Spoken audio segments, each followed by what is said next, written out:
Welcome back to Worldview.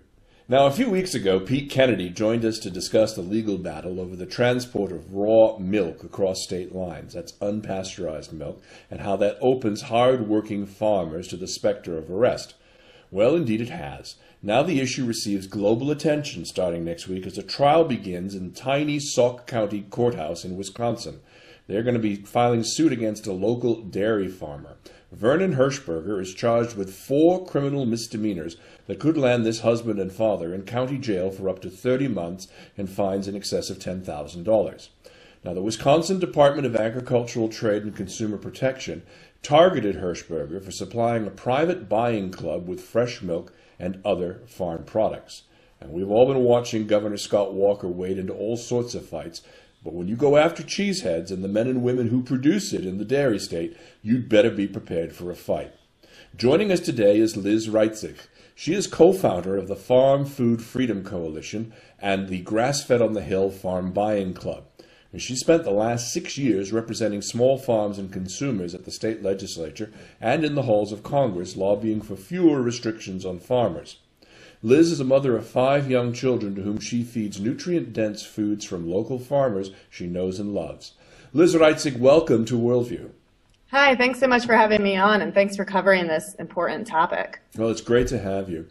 Liz, this issue just flummoxes me. How and why does the government care about pursuing this independent farmer when his state has so many more bigger problems? Well, I mean, that's really the big question, isn't it? Like, if we could figure that out, I think we'd be able to solve the issue and they wouldn't be going after them anymore. But I think really what it comes down to is the government protecting the interest of the dairy industry. Right.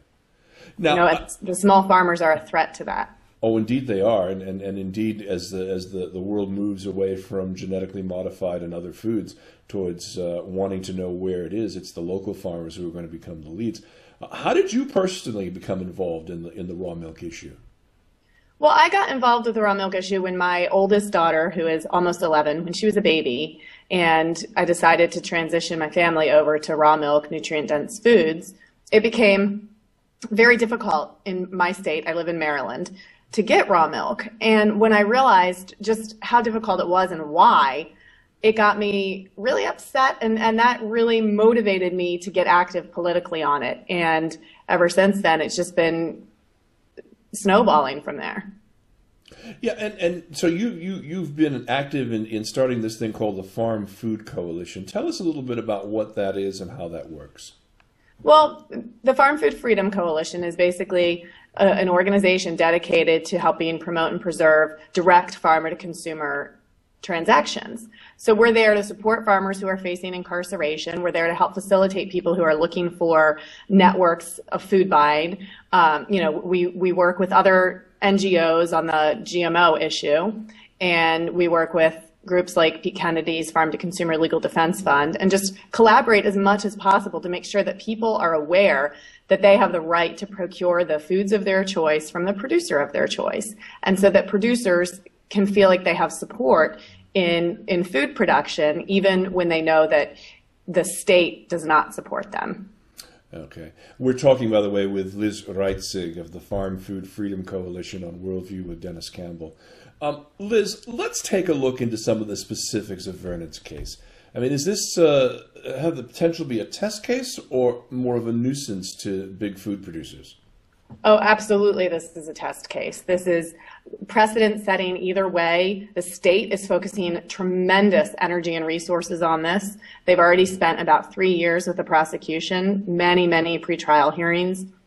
They're calling over 40 witnesses, and they've allocated 5 days for Vernon's criminal trial. This is a big deal to the state, and it's a big deal to us because if Vernon is found guilty, well, first of all, the most immediate impact of that is that this amazing, peaceful farmer, husband and father will go spend time in jail. And the bigger picture of that is that the way he operates his buying club through a private contract with members, that way of people procuring foods is now threatened across the country. This will set a precedent either way. So if you look at it, and as you said, it's one farmer But there's a potential for a ripple effect, obviously. But why is Big Food so worried about this one farmer? Well, we've seen this same type of action against farmers across the country. So it's not just this one farmer, unfortunately. However, this case is precedent setting because it's testing the private buying club, the contractual arrangement there, and it's testing the Fiedler ruling that came out a couple years ago in which a Wisconsin judge basically said nobody has the right to consume the foods of their choice. So it's really a testing for that as well. Do tell us a little bit more about the Fiedler ruling. I think our audience would be interested in hearing about that one. Well, I'm not sure if I'm up on all the details of it, but essentially there was another case in Wisconsin involving the Zinneker farm, and the judge ruled a few things in that case, including that people do not have the inherent right to the milk from their own cow, nor do they have the right to procure the foods of their choice or eat healthy foods. They don't have a right to that. And I mean, that's pretty big for a judge to declare that. Well, a couple weeks after he made this ruling, he retired and went to work for Monsanto. Okay, say no more, as they say. Right. Fascinating stuff, Liz. Thank you so much for joining us here on Worldview. We've been speaking with Liz Reitzig of the Farm Food Freedom Coalition. You can read more about the coalition's work online at www.farmfoodfreedom, that's one word, .org. And you can follow Liz on Twitter at FarmFoodFreedom. Now, coming up on the program, we'll see another piece from our student partners at Atlantic College on sustainability and their recent conference there fighting the fracking industry. You're watching Worldview with Denis Campbell. Stay right here.